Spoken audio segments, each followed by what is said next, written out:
లోకాభిరామం తుమ్మెద పాట.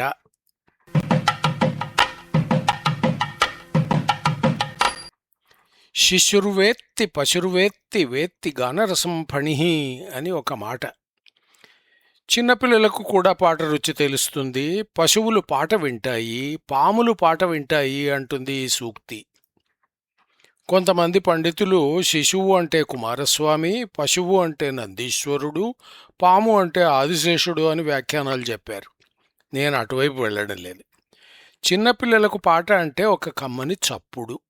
పశువులు పాట వింటాయో లేదో నాకు తెలియదు. పాములకు చెవులుండవు. మనిషి మాత్రం పాడడం వినడం రెండూ చేతనైన జీవి. పాట ఎందుకు అంత ఆనందంగా ఉందో అర్థం కాలేదు, కానీ పాటలోని ఆనందం మాత్రం తలకు ఎక్కింది. నాన్న అన్న ఒక్క మాటతో సినిమా పాటలు వదిలి శాస్త్రీయ సంగీతం వైపు తిరిగాను. అప్పటికి క్యాసెట్ చేత కాలేదు, కానీ రేడియోలో మాత్రం సంగీతం బాగా వింటూ ఉండేవాడిని. చదువు పేరు మీద హైదరాబాద్ వచ్చాను. అప్పటి వరకు అరగంట గంట రేడియో కచేరీలు వినడం మాత్రమే అలవాటు. మద్రాస్ మ్యూజిక్ ఫెస్టివల్, త్యాగరాజ ఆరాధన అయినా సరే ప్రసారాలు గంట కంటే ఎక్కువ ఉండేవి కాదు. ఇక హైదరాబాద్ వచ్చిన తరువాత మొదటిసారి ఒక కచేరీకి వెళ్ళి వినే అవకాశం దొరికింది. అది బహుశా ప్రభుత్వం వారు ఏర్పాటు చేసిన కచేరీ. రవీంద్ర భారతిలో టికెట్ కొన్న జ్ఞాపకం కూడా లేదు. అభిమాన గాయకుడు బాలమురళి గారు పాడుతున్నారు. ఇంకా కావాల్సిందేమిటి, ఎగిరి గంతేసి వెళ్ళి కూర్చున్నాను. 3 గంటల సేపు ఒకే గాయకుడు పాడుతుండగా వినడం సరికొత్త అనుభవం. అందులో ఒక పాట లయవాయిద్యం మీద వివరణతో పాటు గంటకు పైగా సాగడం అంతకంటే కొత్త అనుభవం. అప్పటికి నాకు రాగాలు గుర్తించడం చేతకాదు. అప్పుడప్పుడే వాటిలో తేడాలు తెలుస్తున్నాయి. మురళిగారు విస్తారంగా పంతువరాళి పాడారు. అప్ప రామభక్తి ఎంతో గొప్పరా అనే కీర్తనను ఎంత మధురంగా పాడారు. ఆలాపన, నెరవు, స్వరప్రస్తారం అత్యంత ఆనందకరంగా వినిపించాయి. మృదంగం మీద అంతసేపు తాళం వాయించి వినిపించడం అద్భుతంగా అనిపించింది. ఆ విద్వాంసులు ఎవరో జ్ఞాపకం లేదు. మృదంగంతో పాటు మరొక లయ వాయిద్యం కూడా ఉందేమో, అది కూడా జ్ఞాపకం లేదు. మొత్తానికి సంగీత సాగరంలో మునకలు వేసి మైమరచి ఏదో రకంగా ఇల్లు చేరుకున్నాను. అప్పుడు హైదరాబాదులో ఎక్కడ ఉన్నాను కూడా జ్ఞాపకం లేదు. మొత్తానికి 1-2 రోజులలో పండుగ ఉంది, పల్లెకు వెళ్ళాలి కనుక వెళ్ళాను. పండుగ నాడు పొద్దున చాలా పెద్ద ఆశ్చర్యం ఎదురైంది. ఆకాశవాణి వారు రవీంద్ర భారతిలో నేను విన్న కచేరీని రికార్డు చేశారు. అందులో నుంచి పంతువరాళి పాటను మాత్రం ప్రత్యేకంగా 1 గంట పాటు వినిపించారు. ఒకసారి వింటేనే సముద్రంలో మునిగిన భావన కలిగిన నాకు రెండవసారి విన్న తరువాత ఆ సముద్రంలోని అందాలు అన్నీ కళ్లకు కట్టినట్టుగా ఎదురుగా నిలబడ్డాయి. ముందు పాటలోని మాటలు, లక్ష్మణుండు కొలుచున లక్ష్మీదేవి వలచున సూక్ష్మ బుద్ధిగల భరతుడు, ఈ మాటలు మెదడులో ఎన్ని లక్షల సార్లు తిరిగినాయో చెప్పలేను. పాటలో స్వయంప్రభ అనే ఒక మాట వస్తుంది. ఆ వృత్తాంతం చాలా కాలం వరకు తెలియదు. ఇప్పుడు కూడా నిజానికి తెలియదు. ఎవరి స్వయంప్రభ? వివరం తెలిసిన వారెవరైనా వినిపిస్తే బాగుంటుంది. సంగీతంలో రుచి పెరిగింది. ఎన్నో కచేరీలు విన్నాను. చాలా రికార్డింగులు సేకరించాను. 10 మందితో పాటు పంచుకున్నాను. విధి విరామం లేకుండా సంగీతం వింటూనే ఉన్నాను. పంతువరాళి, పూర్వీ కళ్యాణి ఒకేలాగా ఉంటాయని తెలిసింది. వాటిలో తేడా తెలియడం కూడా తెలిసింది. రవీంద్ర భారతిలో ఒక గాయకుడు పాడుతూ ఉంటే నడవలో చేరిన మిత్ర బృందంలో ఇంతకు అతను ఏం పాడుతున్నాడో అన్న ప్రశ్న పుట్టింది. వెళ్ళి అతడినే అడిగితే, సరి బహుశా తన మీద తనకే నమ్మకం లేనట్టు ఉంది అని జోకులు వేసుకోవడం ఇవాళటి కూడా గుర్తుంది. మరొక కుర్రగాయకుడు ఏదో చేస్తున్నాను అనుకుని పంతువరాళిలో తిరిగిన చోటనే తిరుగుతున్నాడు. దాని గురించి కూడా జోకులు వేసుకున్నాం. సంగీత కచేరీలను గురించి పత్రికలలో సమీక్షలు కూడా రాసే చోటికి నేను చేరుకున్నాను అంటే ఆశ్చర్యం కలుగుతుంది.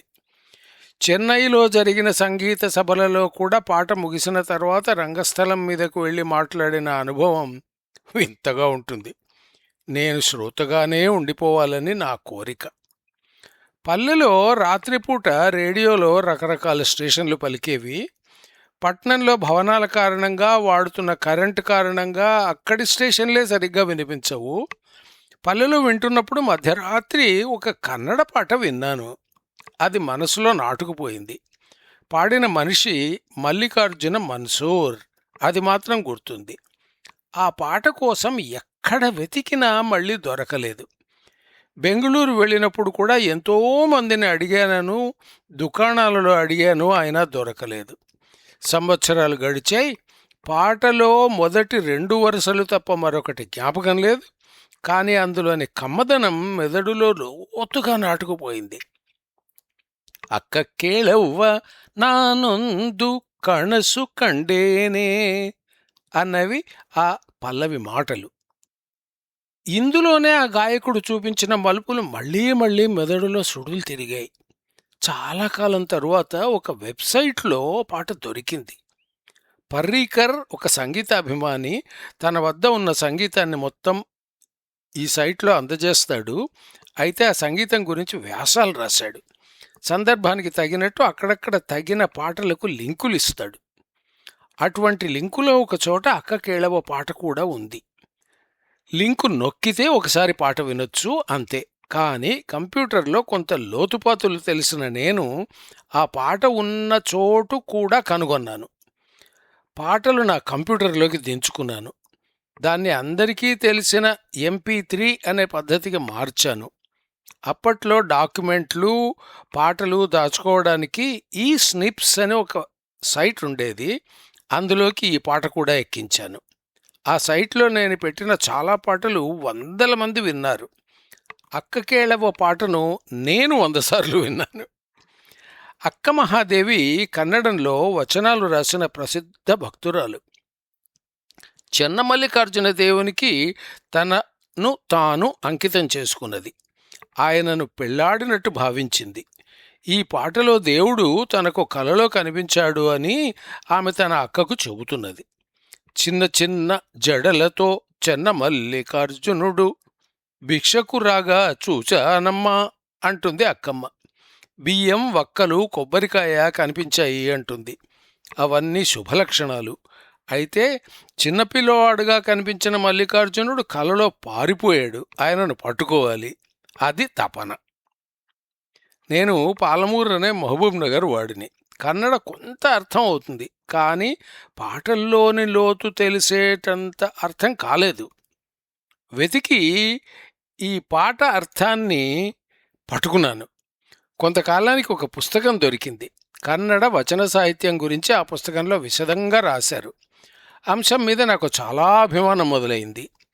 ఇప్పటికే ఆ పాట ఎన్నిసార్లు విన్నానో తెలియదు. మల్లికార్జున మన్సూర్ చాలా గొప్ప గాయకుడు. యూట్యూబ్లో ఆయన పాటలు కొన్ని ఉన్నాయి. గజ్జెలు పలికాయి అంటూ ఆయన పాడే పాట అద్భుతంగా ఉంటుంది. ఇక రాగం వివరంగా పాడితే సంగీతం గురించి తెలియకపోయినా సరే వినాలి అనిపిస్తుంది. ఈ రకంగా కొన్ని పాటలు నా మెదడులో తుమ్మెదల వలె హోరు చేస్తుంటాయి.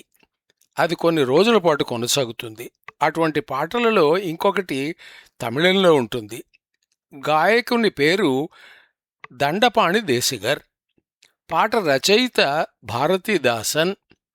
సుబ్రహ్మణ్య భారతి పేరు తమిళం గురించి తెలిసిన వాళ్లకు అందరికీ తెలిసి ఉంటుంది. సుందర తెలుగు అని ఆయన తెలుగును కూడా ఎంతో మెచ్చుకున్నాడు. భారతీయారి పాటలు గొప్పగా ఉంటాయి. ఆయనకు ఒక మానసిక శిష్యుడు ఉన్నాడు. ఆ శిష్యుని పేరు భారతీదాసన్. అంటే భారతికి దాసుడు అన్నమాట. ఈ దాసుని పేరు మీద ఒక యూనివర్సిటీ కూడా ఉందంటే అతని గొప్పతనం గురించి ఊహించవచ్చు. ఈ భారతీదాసన్ ఒక పాట రాశాడు. తున్బం నేర్గయిల్ యాళ్ ఎడిత్ ఇన్బం చేర్క మాటాయో అంటుంది పాటలో మొదటి లైను, అంటే పల్లవి. మొదటిసారి విన్నప్పుడు వర్ణమెట్టు, తెలుగులో చెప్పాలంటే వరుస, స్వరాల వరుస గొప్పగా తోచింది. పాట దేశ్ అనే హిందుస్థానీ రాగంలో ఉంటుంది. ఈ రాగంలో తెలుగులో కూడా కొన్ని సినిమా పాటలున్నాయి. వాటికన్నా టీవీ, రేడియో ద్వారా అత్యంత ప్రచారం పొందిన ఒక పాట ఒకటి చాలామందికి తెలిసే ఉంటుంది. 'మిలే సుర్ మేరా తుమ్హారా' అంటూ మొదలయ్యే ఈ పాట దేశరాగంలో సాగుతుంది. దేశంలోని ప్రసిద్ధ గాయకులు అందరూ ఈ పాటలో పాలుపంచుకుంటారు. రాగం పేరు దేశ్. ఆ రాగంతో దేశాన్ని ఒకటి చేయాలని ప్రయత్నం జరిగింది. భారతీదాసన్ రాసిన పాటను స్వరపరచడానికి దండపాణి దేశికర్ 2 సంవత్సరాలు తీసుకున్నాడట. నా దగ్గర ఉన్న ఒకానొక రికార్డింగ్లో ఆయన మధ్యలో పాట ఆపి స్వరం కట్టడానికి తాను పడ్డ కష్టాలను గురించి చెబుతాడు. ఆయన కర్ణాటక సంగీత గాయకుడు. నేను హాయిగా ఏ కాంభోజి రాగంలోనో ఈ పాటకు వరుస కట్టి ఉండవచ్చు అంటూ ఆయన చాలా శాస్త్రీయంగా పాటను పాడి వినిపిస్తారు. కానీ మనసు దోచుకునే మాటలు ఉన్న ఈ పాట అంతే మనసు దోచుకునే పద్ధతిలో పాడాలని చాలా రోజులు వేచి ఉన్నారు. ఒకరోజు ఒక రాగం చివరికి మనసులో మెదిలింది. అప్పుడు వరుస కట్టాడాయన అని ఆయన పాట కొనసాగిస్తాడు. వినడానికి పాట చాలా గొప్పగా ఉంటుంది. చిక్కని తమిళం కనుక చటుక్కున అర్థం కాదు. కనుక మళ్ళీ అర్థం కోసం వెతకడం మొదలుపెట్టాను. అది దొరికిన తరువాత ఆశ్చర్యం, దానితో పాటు పాటలో ఆసక్తి అంచెలంచెలుగా పెరిగాయి. మనసుకు కష్టంగా ఉంది, కలతగా ఉంది, ప్రియురాలా ఈ సమయంలో వీణ చేతికి తీసుకుని నాకు కొంత ప్రశాంతత కలిగించవచ్చు గదా అంటున్నాడు పాటగాడు. తరువాతి మాటల్లో తమిళ్ పాడి అంటాడు. వీణ మీద వాయిస్తే సరిపోదు, దానితో పాటు పాడాలి కదా. ఆ పాట తమిళంలో ఉండాలి. ఆహా, ఎంత గొప్ప భావన అనిపించింది. యాళ్ అన్నది ఒక ప్రాచీన వాయిద్యం. అది వీణలాగా ఉంటుంది. చివరలో సింహం ముఖం ఉంటుంది. దానివల్ల బహుశా వాద్యానికి ఆ పేరు వచ్చి ఉంటుంది. ఈ పాటకు నిజానికి కర్ణాటక సంగీత గాయకులు కూడా ఒకరిద్దరు కచేరీలలో చోటు కల్పించారు. యూట్యూబ్లో ఈ పాట దొరుకుతుందన్న నమ్మకం, ఆసక్తి గలవాళ్లు వింటారని అంతకంటే గట్టి నమ్మకం. కొన్ని సినిమా పాటలు కూడా చటుక్కున గుర్తుకు వచ్చి రోజుల పాటు మనసులో తిరుగుతాయి. మై జిందగీ కా సాథ్ నిభాతా చలా గయా అనే పాట నా మనసులో చాలా రోజుల పాటు తిరిగింది. వెతికితే యూట్యూబ్లో పాట దొరికింది. పాతకాలంలో సినిమాలు చూసే సౌకర్యం ఉండేది కాదు. హిందీ సినిమాలు అంతకన్నా దొరికేవి కాదు. ఈ పాట దేవానంద్ మీద చిత్రీకరించారు అంటే నాకు కలిగిన ఆనందానికి అంతులేదు. మిలిటరీ ఆఫీసర్ దేవానంద్ చూపించిన హావభావాలు పాటలోని పసలాగే పెరుగుతూ పోయేటట్లు చేశాయి. మొత్తానికి పాటలు మెదడులో తుమ్మెదలాగా మోగుతూ తిరగడం మానలేదు. కొంతకాలం క్రితం కళావతి రాగంలో విన్న ఒక పాట ఆ రకంగా తిరిగింది. ఈ మధ్య రాతలు ఎక్కువైనట్టు నాకు తోస్తున్నవి. మెదడులో తుమ్మెదపాట తిరగడం లేదు. అదేం బాగోలేదు.